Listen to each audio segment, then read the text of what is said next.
Hello and welcome everyone to a video a little bit different. In this video I would really like to share my opinion on YouTube's most recent decision in which they make it even harder for small channels to monetize their videos.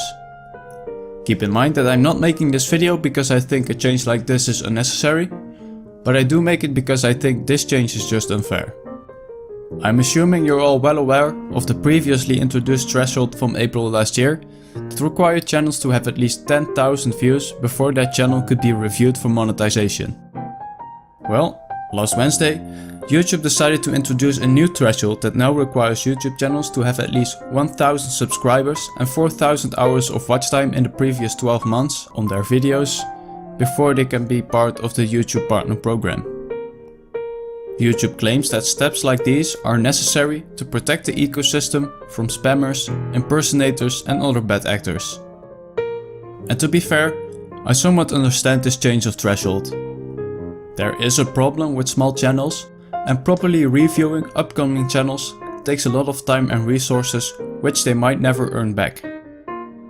The problem is that the new threshold they set only makes sense for a certain kind of videos. Let me explain. Take a vlogger for example. Assume his videos are about 10 minutes long and he's doing a pretty good job at engaging his audience. He will reach both thresholds at roughly the same time because his watch time and subscriber count are in balance. A starting animator on the other hand will mostly have around 2-minute videos. Assuming he's doing a good job animating, he will probably reach the 1k subscriber mark in no time. However, the 4,000 hours of watch time could still take ages. Keep in mind that the time an animator spends on a 2-minute animation will be a lot more than a vlogger spends on his 10-minute vlog that he might upload every day. And then, on the other end of the spectrum, there's channels like mine. For those who aren't familiar with my channels, I upload gameplay of pro players playing a specific character in the game so that viewers can find out how the pros play them and to find out which pre-game loadout they select. We all know that these kinds of videos aren't something you want to watch every day. There just comes a moment that you want to know how to play a specific character and that's it. There's absolutely no need to subscribe to a channel like that. As some of my subscribers might remember, I decided to split this channel up since I was uploading gameplay from 2 different maps. On the channel you are watching now, I upload gameplay from a map that there is very little of on YouTube and from which I'm quite convinced that it will reach the 1k subscriber mark in the near future.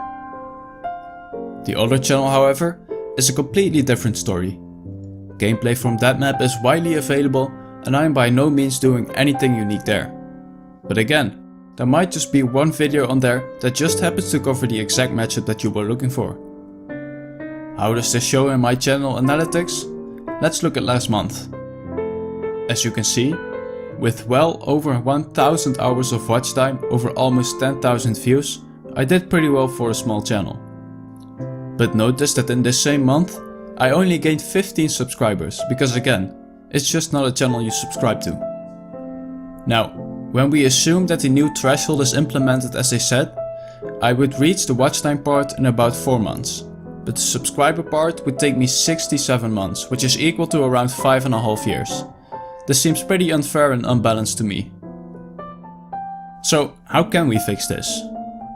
Well, YouTube is a place where all different kinds of content come together. Where there's different content, you need different thresholds. Instead of just having this 4,000 hours watch time and 1,000 subscriber requirement, add one that only focuses on watch time, or views, or subscribers. Because if you don't, you might as well change your name to something a little more accurate. So YouTube, if you're watching this, please recognize that not all content is the same. If you wish to keep your platform diverse, you need a more flexible system than this. Thanks for watching.